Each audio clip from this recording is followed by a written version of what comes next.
All right. Hi, everybody. Thank you for logging in. My name is Rafia Sufi, and I'm an Education USA advisor at the Lahore office in Pakistan. For those of you who are new to the webinars, just remember that all our webinars are recorded and then we upload them to our YouTube page, which is basically EdUSA Pakistan, but I'll share the link with you after the webinar concludes.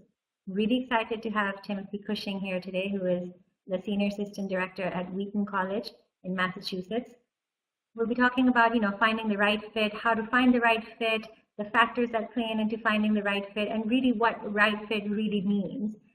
As advisors, we're constantly telling students, don't just look at the 8 colleges that you know of in the US. Look for colleges that are best fit for you and what that means, as well as the value of the liberal arts education. Many of you know what the liberal arts education is, and many of you don't. So today, we'll be finding out a little bit more. If you have questions about anything during the presentation, feel free to type them into the chat box, and we'll try to either answer them along the way or ideally try to hold off until the end of the presentation, and we'll go one by one. So without further delay, Tim, do you want to take over? Of course. Thank you very much. I'm really excited to be here. Thank you, everybody, for tuning in. My name is Tim Cushing. I'm a Senior Assistant Director at Wheaton College in Massachusetts, which is about a 45-minute drive from Boston, which some of you may know. And as Raphael mentioned, I'm going to be talking about finding the right fit and the value of a liberal arts education. So just a little bit about who I am. So again, I'm Tim Cushing. I've worked at 3 different institutions in the United States. Wheaton College, where I'm currently employed, which is a small liberal arts school. Babson College, which is just right outside of Boston, which is the #1 entrepreneurship school in the country. So really focused on business. Actually, the only degree that they offer is in business. And then I've also worked at Stonehill College, which is another small liberal arts school not too far from Wheaton. And that's actually where I went to college and got my education. So in terms of finding the right fit, particularly with college in general, and especially in the United States, there are so many colleges. And so with the rankings, they'll list a bunch of the colleges, but there are just so many more options outside of that. And so there's a lot of things to consider because we have so many of them. The first one is location that I wrote down there. Location is so important because there's so many different areas that you can possibly go to. And that's just not in terms of geographic location. That could be in terms of, do you want in the city? Do you want outside of the city? Are you more interested in the outdoors, or do you want to be able to walk to stores in other entertainment aspects, really close by if you're in the city? There's also a lot of variation in size in colleges. At a place like Wheaton, we have 1,600 students, so it's a relatively small institution. And there's colleges in the country that have 40,000 students at their institution. And so obviously that has pluses and minuses of each one. Some of the bigger universities can provide a lot more opportunity. Some of the smaller institutions, you get a little bit more personal relationship from your faculty and the staff. So it really depends on kind of what you're looking for and what makes you comfortable. Some people are really comfortable in big settings. Other people really like that small interactive setting where they get those relationships that are built in. Programs / majors and minors are another big thing to consider. Different schools are going to have specialties in different areas. Some of the big universities could be more focused on the sciences, could be more focused on engineering. There's places like Babson that's specific to business.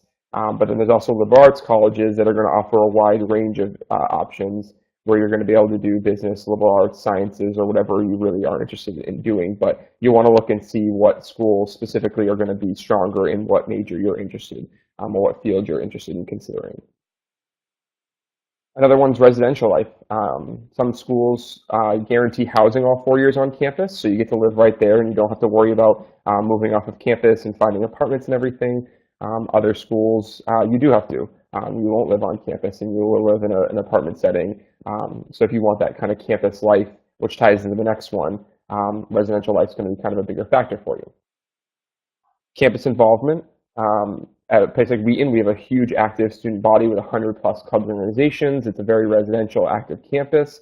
But then other institutions, campus involvement won't be as important because it's not really a campus setting. It's more so you go to school, you may be involved in a couple clubs and organizations, but they're really not a big part of the experience. It's more so about the education and getting that. And then the other thing is food. A lot of people don't consider this as much, but you want to go to a place that has food that you can eat. I know that's a big thing for American students, but also international students that I've worked with as well. You want to build a place that, has that comfort to you. You'll be able to find food nearby that will make you think that you're at home. And that can be such a comfort thing for a lot of students, and you want to make sure that you have that there. Another opportunity that I place there is the places that they may want you. I always tell students everywhere to consider places that you might be a novelty to them. You might be a completely different type of student that applies their institution, and that may play a factor in them wanting you and providing you more financial aid or providing you acceptance because of that. If I tell my students in Boston, you should look in California because, not many students from Boston are looking in California. Being in Pakistan, a lot of colleges don't have many Pakistani citizens in their institution, and they would love to have more diversity in their campus. So they may look at that and be like, wow, we really want this student because they are from a location outside of our normal locations that we get our students from. And there's going to be a lot of more other important factors that are specific to you. You have to really think about what you're looking for and what makes you feel at home and what makes you happy or what challenges you in the ways that you want to be challenged. I think all of those factors are really important to consider in making sure you're finding that right fit and not just looking at, where is the best ranked school, but where's the best fit for me? Because I tell students all the time that, you can go to Harvard and it may not be a right fit for you, and you could have a really negative experience and not be as successful as you want to be. But you also could go to a place like Wheaton, where it doesn't have the ranking that a Harvard does, obviously being one of the best institutions in our country. But you could do amazing things because it's the right fit for you and you feel comfortable and you're going to really reach your potential and achieve all your goals. So I think that's a really important thing to consider, especially as you're looking at institutions potentially in the United States.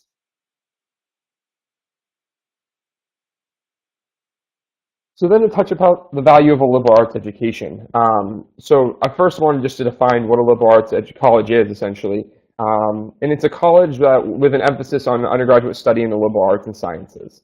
And it aims to impart a broad general knowledge and develop general intellectual capacities, in contrast to a professional, vocational, or technical curriculum. So what this essentially is saying is that a liberal arts institution is really geared towards creating a well-rounded, educated individual who's able to do a lot of different things that is not one-dimensional. Not to say that if you go into a professional, vocational, or technical school, you are one-dimensional, but it's really meant to provide that kind of general, more broad education and make you think in a different way. With the liberal arts, some of the skills they really want to develop in the students are listed right here. So writing is a huge one. And most liberal arts institutions, they have a general curriculum that you're going to take that usually involves an English class, involves some sort of theory or critical thinking class in that way. So you're going to be writing a ton, but it's really good because it develops those skills, which are so important in the real world, no matter what field you're going to be going into. Another one is public speaking. Constantly, you're going to be speaking in class. You're going to be giving presentations. You're going to have to communicate with people, so that public speaking is very valuable. And again, all of these really apply to any field that you're going to be going into and are going to make you even more successful because there's pretty much no field you're going to go into where you're not going to be communicating and or giving presentations in some way or another. Critical thinking and analysis. This is one of the true bases of the liberal arts education. They really want you to be able to look at any problem and be able to think of innovative solutions and not just take things for face value, but really decide, what do I believe in and why do I believe in that? And really start to understand that on any point across the disciplines. And that kind of ties into debate and defense. Typically in a classroom, it's a lot of discussion, but you're, reading something and then you're going to have a discussion as a class and you are going to be required to, really debate why you believe in these things and defend that with evidence. If you read this particular reading and you believe that this point is true, what from that reading makes you think that that is true? Those are skills that the professors are going to expect you to be able to do. and develop during your time. And I think that really adds to learning not only of yourself, but really of the class. And that's a big value of that. Research. Typically in a liberal arts education, in some way or another, you're going to do some sort of research, whether that's in the coursework for papers, whether that's for your senior thesis or capstone project, where you're going to really tie in your majors. They really want you, again, to be able to look at something or look at a bunch of different like newspapers, articles, journals, websites, and really find evidence of a certain statement that you believe in. And that research component is really important to be able to do that. Connecting. That's another one where it's really going to kind of make you more than that one-dimensional individual. They really push our students in liberal arts to really see how other areas are going to affect what you're doing. So not only are you going to learn psychology, or you're going to learn biology, or learn economics, or whatever kind of major that you're interested in, but you're also going to start to understand, you know, if, okay, I'm studying psychology, how does economics tie into what I'm doing? How does biology tie into what I'm doing? How does English? How does business? How do all of these factors apply to what I'm doing? Because those are all going to add those dimensions that are going to make you even more successful in your field. Because you're not going to think just about psychology. You're going to think about psychology in the bigger scheme of everything, and really kind of be able to think in a different way and hopefully make a difference in your field. I think that's one of the big purposes of that, is to really make sure students that come out of liberal arts education are not just you know, entry-level employees or just basic thinkers, but really making a difference in their field and really you know, kind of pushing the mold. And then that kind of ties in again to the innovation and creativity. They want students to be able to utilize all of these skills to be that next innovative person, where, you know, I tell students all the time at any institution that liberal arts is really going to be the part that's going to make you the difference maker, and hopefully not just in your field, but also in the world. I think a lot of liberal arts educations really push you to start to think about, you know, how can we make a difference in this world where there are so many problems, no matter where you go, and no matter what country you're in, they face all of these issues, but how can you make a difference in that with what you're studying through the liberal arts, through your majors and minors, and really start to be that global leader that we need more of in this world to really make a difference and hopefully progress us to the future. And then there's going to be much more. I mean, there's so many values of liberal arts, and we're going to talk about a little bit more about those as we go forward. But you gain so much out of it, and I think it also develops you as a person too. You really start to personally change. I know when I came into college, my personality completely did a 180, but nothing in the positive sense, or nothing more than the positive sense. It was just great that I became a better person. I was a better thinker. I was more outgoing. I was more talkative. I was a better communicator. You really just start to develop into the human that you want to be, and I think it's a really valuable thing to be able to do, especially when you're in the college setting and at that critical time in your life where you're really developing.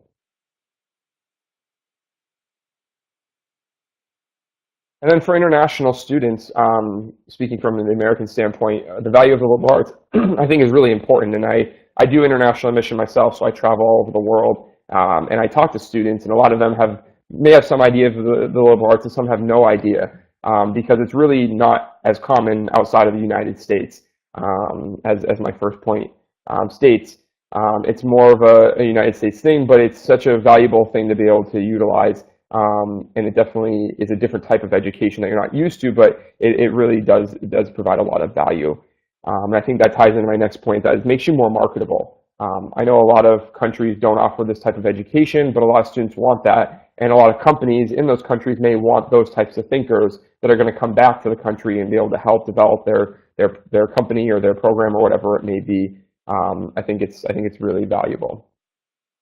For international students, also, the liberal arts is going to provide you with a better English language proficiency, because you're going to be speaking so much, because you're going to be writing so much. Particularly if you go to liberal arts in the United States, they definitely, you'll develop a great language proficiency in English, and you will become fluent very quickly. And our students do see that happen a lot. I can't tell you the number of times where I've admitted a student from an international location, and within a year, if not sooner, their English is improved tenfold. It's so much better, and that will definitely help having that dual language proficiency going out into the market.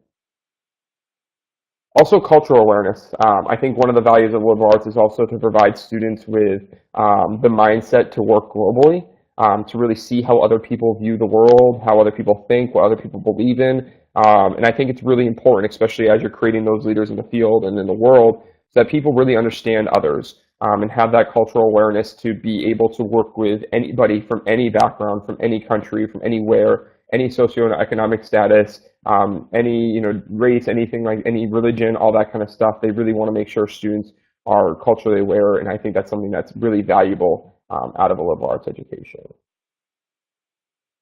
And the biggest one that I actually see while I'm traveling is flexibility in deciding your majors and minors. I think a lot of students, especially internationally, think that you have to immediately decide what you want to do for the rest of your life. I remember I was traveling the country of Colombia, and a student walked up to my table, and it was my first international recruitment trip, and they're like, so I want to be a doctor. Can I be a doctor right away there? And I was like, actually, you don't have to be a doctor right now. You can think you want to be a doctor, and great if you do eventually want to do that, awesome, but you have some flexibility where if you decide you don't want to be a doctor, you can do something else.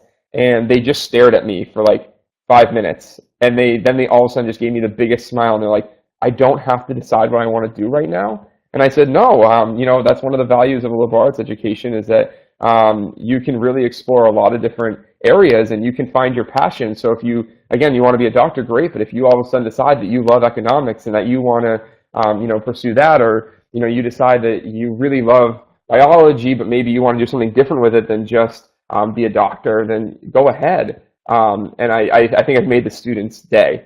They were so happy where they weren't forced into making a decision. I think that's one of the true values of it, is that it gives you that freedom to really find what you're passionate about, where you may have an idea now, which is great, but you also may have no idea. And we don't expect a 17 or 18-year-old to know exactly what they want to do for the rest of their lives. And that's one of the beauties of college, too, is just exploring yourself, exploring who you are and what you believe in and what you're passionate about. In a lot of liberal arts institutions around the country, you actually don't have to declare your major until the second year that you're there. So you get a lot of time to explore those different options, and you can really see what is the fit for you. I know when I went into college, I was originally thinking I was going to be a teacher. My sister was a teacher. I kind of thought that was a cool path to go down to. You get summer vacation here if you're a teacher, which I love summer. But then all of a sudden I got in and I realized, that wasn't really my passion. That wasn't where I really wanted to go with my life. And so I explored different options. I explored psychology. I explored a couple business courses.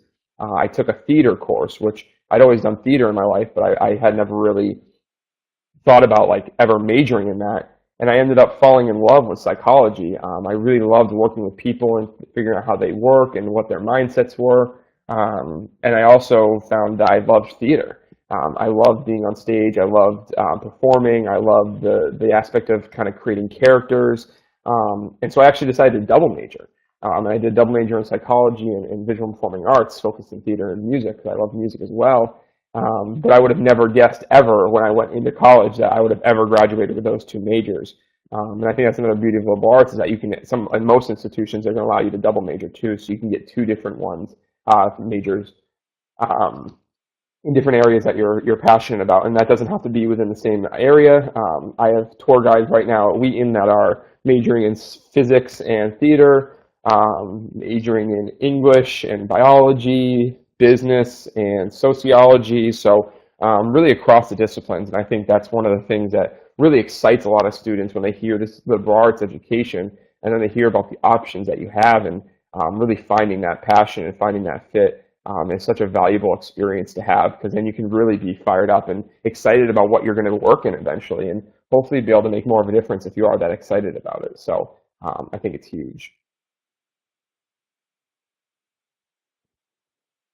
And then just some examples of how the liberal arts is really progressing. I actually did a presentation on this at a conference last year, so this is actually a pretty good topic for me to talk about. But when I worked at Babson, which is a business school, so typically students came in, they're like, okay, I'm going to study accounting, and that's all I'm going to do. And I'd have to be, well, actually that's wrong.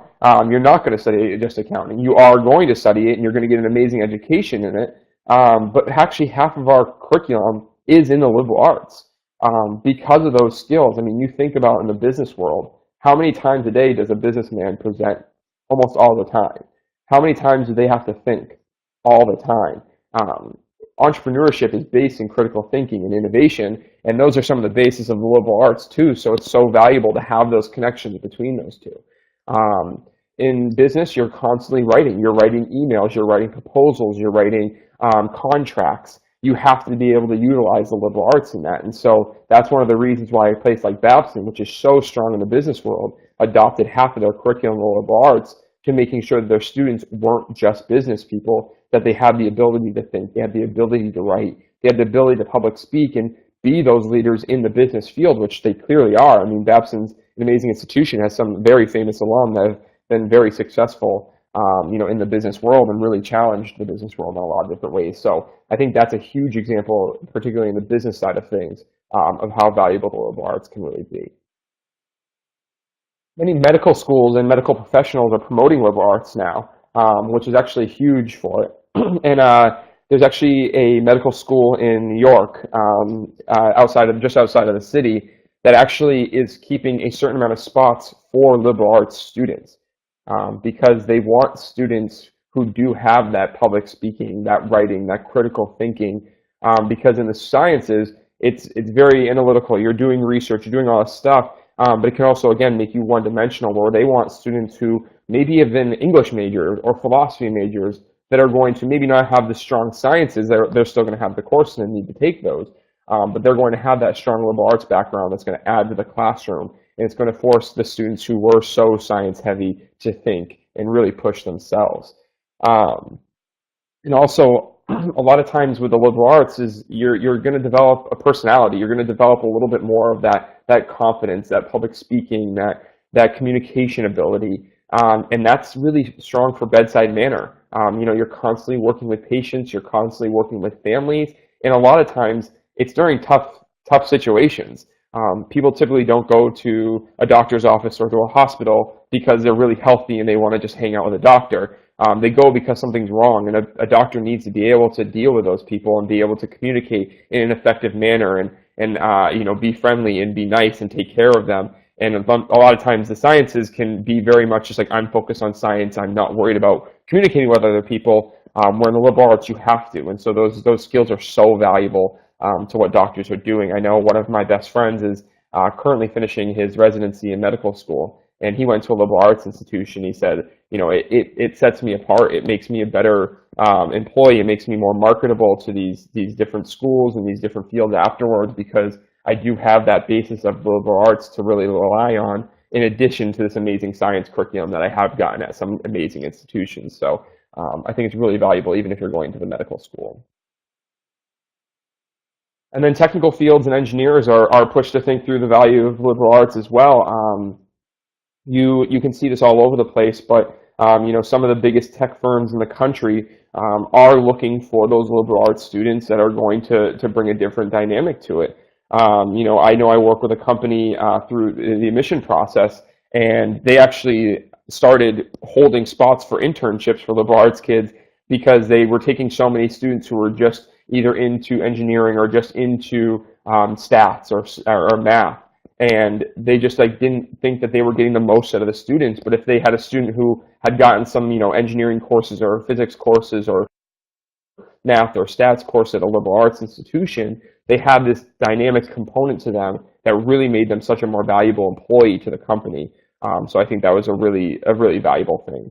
And then if you just type in Google value of liberal arts, you're going to see thousands and thousands of articles and stories about how important it is to students, and how important it is to companies and graduate schools and employers and all of these different areas, that really kind of you can see the value right there. So I think that's a really important thing. So that's a little bit about the value of liberal arts, and finding the right school for you. Whether you're looking in Pakistan, whether you're looking in other international countries, whether you're looking in the United States, those are going to be pretty much the things that you're going to look for throughout the different institutions. Just really make sure that you're going to get to a place that you're happy at.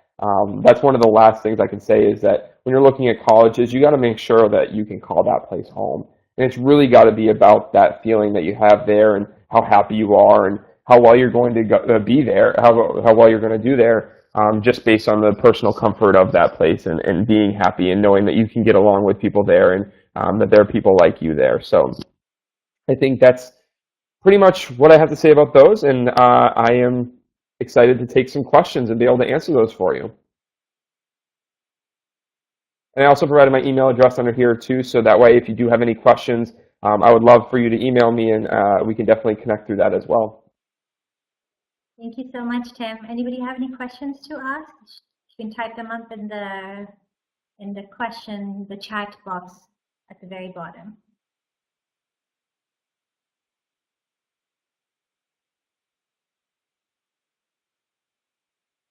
Questions, comments?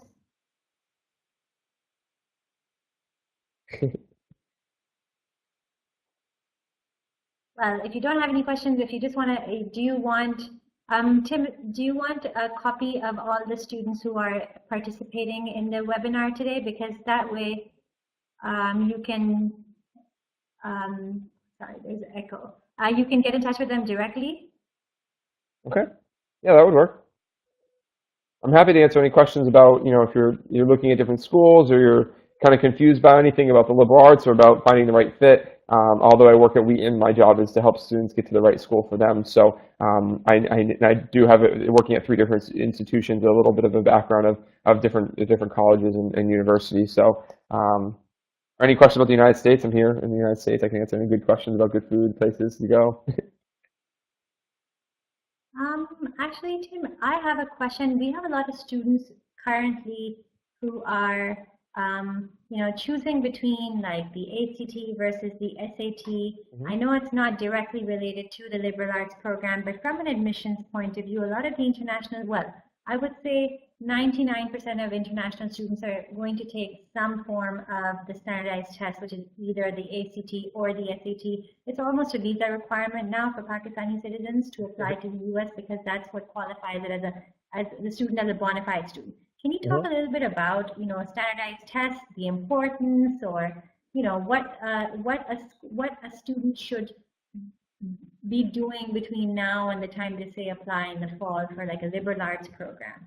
Not a specialized degree, say not like engineering, but for a liberal arts program, what kind of SAT versus ACT tips do you have for students?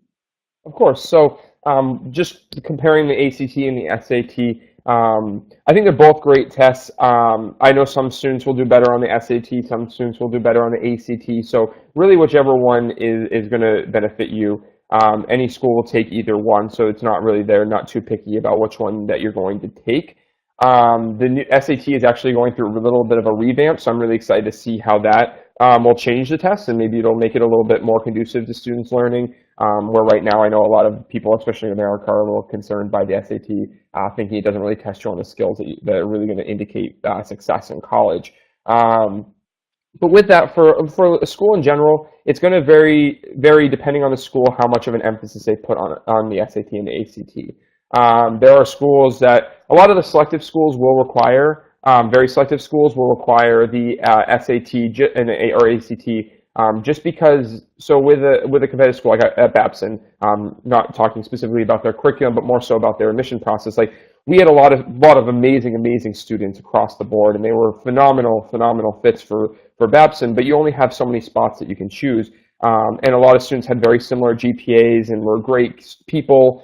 They had the great personal side and everything, but you needed to find places to differentiate students. And that was one of the key components that we utilized, is the testing, because it did show a difference between certain students. And so there was a little bit more of an emphasis placed there. At a place like Wheaton, we're actually SAT and ACT optional, where you don't have to submit those test scores as part of your application process. So like we say, if you think they're going to represent the type of student you are because you did well, then go ahead and submit it. And if you didn't, but you have a really strong transcript and you did well in school and you have this personal side that's really important to who you are, then just let that shine and don't worry about the test as much. But and that's becoming more and more common in the United States, SAT and ACT optional institutions. But it really depends on the school that you're applying to and how much of an emphasis they will put on it. Some schools will put more emphasis on it, again, just to differentiate students, to find areas that they can do that with so many great applicants applying. Other schools won't take that as a factor because they want to really focus on the classroom experience and the personal side of it. And so obviously still push yourself, take them because they're going to be important to some schools you're going to be applying to. Work really hard, study, use any online services that you can to prepare for it. But depending on the school, it may be a huge difference factor. It may be not much of a problem. Thank you. Tim, I have a question from a student. She's not able to log in because her internet is too slow. But this student specifically is interested in applying to med school in the US. For a lot of the students, I would imagine, who have logged in, you probably don't know this, but there's no such thing as going into medical school immediately in the US right after high school. Tim, could you please talk a little bit about, being at a liberal arts college, completing a liberal arts degree, but with the pre-med? What does that mean? Yeah. So pretty much most liberal arts schools that have a science program, which a lot of them are developing it, but most of the ones at least in the Northeast, do have science programs. What they'll do is they'll put you on a pre-med track. So what this means is that throughout your time, you're gonna major in what you want to major in. So pretty much you have freedom to do whatever. So you could be an English major, you could be a philosophy major, you could be economics or in the sciences, which obviously is a little bit more popular. But what you're going to have is you're going to have a pre-med advisor. That's a person that has worked with the medical school application process and knows what they're looking for, what you need to take, all of those things. So they're going to tell you, okay, so you're an English major, you need to have these science courses that are going to help you succeed and get into medical school. You need to take these other outside of your major, outside of the sciences courses that are also going to benefit you. So they're going to really kind of shape your curriculum to prepare you for medical school afterwards. What they're also going to do is they're going to help you figure out, what do I need to do outside of the classroom that's going to help me prepare my application? Because just getting an education alone in the United States for medical school is not enough. You need to be able to do research. You need to be able to have internships. You need to shadow, medical professionals in some way. So we really push our students to do that. At some schools, it's a little easier to get that done than others. I know at a place like Wheaton where we actually guarantee the opportunity for research or internships for our students because we're an undergraduate-only institution. Our students have a little bit more of an opportunity to do research. Whereas a school with graduate school students, a lot of the opportunities are going to them, and some undergrads can get it, but some undergrads can't. At a place like Wheaton, you can get that experience at a younger age. You can get it even starting after freshman year, and get that research experience in the labs with professors, getting published in papers, which is really an important factor. But then also during the summer, going to a wide range of areas, whether it's internships or research, to really bolster that application and make sure that you are submitting your best foot forward. They prepare you for all the tests and all that kind of stuff that you have to take in. And then they'll also kind of gear you in a way towards like which school is the right fit for me, because with so many options of medical schools and varying levels of medical schools, all that kind of stuff in the United States, you got to get into the one that's the right fit for you, that has the specialty program or like a tie to the specialty program where you want to go, and making sure you're finding that right fit in that level too. So they do a good job of really preparing you for that. But and then also, a lot of students, especially in the United States, it's becoming really popular for medical school, is that the age for medical school of students entering is actually getting older, because it is getting more and more competitive. And so this advisor will also say, do you want to start now, or do you want to maybe go off and work in a lab for a few years, or go and shadow for a few years? I think those are some things to consider as well to make sure you have the best application and the strongest one to get into medical school. But yeah, so that advisor will really help you through that whole process and really provides that personalized attention. Great, thank you. We have a question. How many I colleges just did saw you it. apply to? So there's this phenomena happening in the world, which I'm not quite sure is a good one, but it's happening, and I'm not going to change the world right now, but that students are applying to a ton of colleges now. Actually, I had one of my students I was just working with that has enrolled in Wheaton for next year, and the student applied to 18 colleges.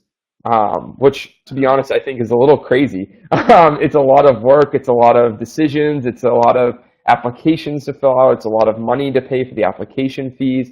Um, so I think it's a little challenging in that way because I think it's more and more students aren't doing the research they need to do on the front end to see, are like what schools are the right fits for me, and I think that kind of shows that. So I think it's really important to really do your research on the front end to see what schools are out there and which ones are going to be the best fit for you and apply. So, I mean, my suggestion, my kind of rule of thumb is somewhere around maybe 8 at most.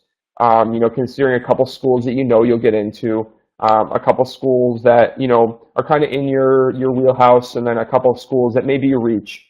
Maybe a little outside of your academic profile, but you might have some things that are going to really differentiate you from other students that may be valuable at that institution.